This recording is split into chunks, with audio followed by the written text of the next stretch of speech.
I had Dr. Sanchez hold the retractors, while I attempted to free these vessels in preparation to tie them off.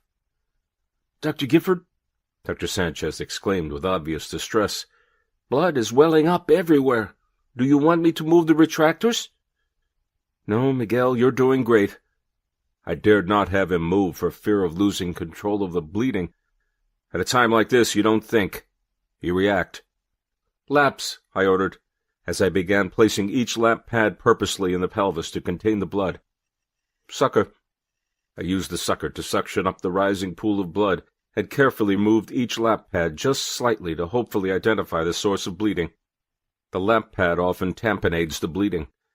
Removing the lap pad or moving it too quickly might cause further bleeding or tearing of other vessels.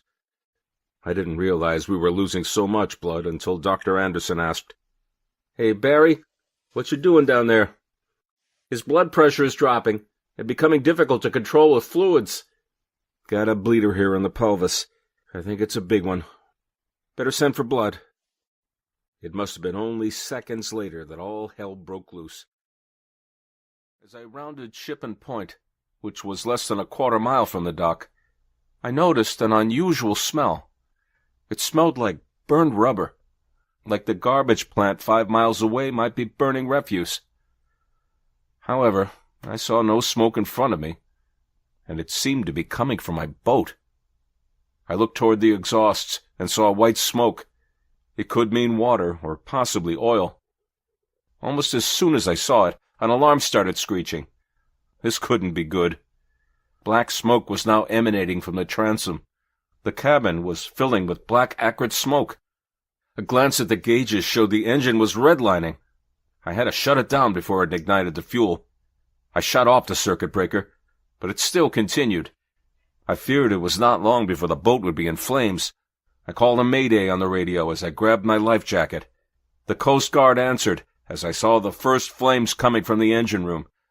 I gave them my location and headed forward to drop the anchor and get as far from the fire as possible. I couldn't make it to the life raft on the bridge over the engine room. The fire was engulfing the boat. I had to get off. I hoped the Coast Guard was nearby. I stood on the bow, readying myself to jump. I heard a thundering noise from behind. The force of the explosion was enormous. The last thing I remembered was being hurled forward from the bow.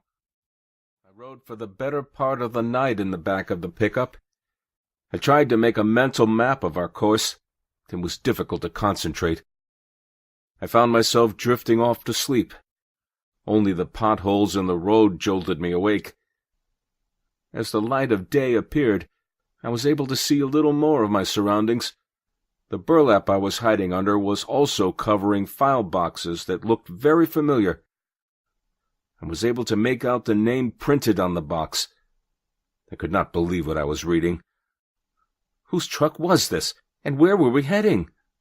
I needed to get a look in the box to see what was in there. The box was filled with files labeled Test Block Clinical Studies, Phase 1. Test Block Clinical Studies? We had only used animals for the initial studies. We weren't ready for human trials yet. The animal studies clearly had problems. It would be unethical and dangerous to even attempt studies in humans. What was going on here?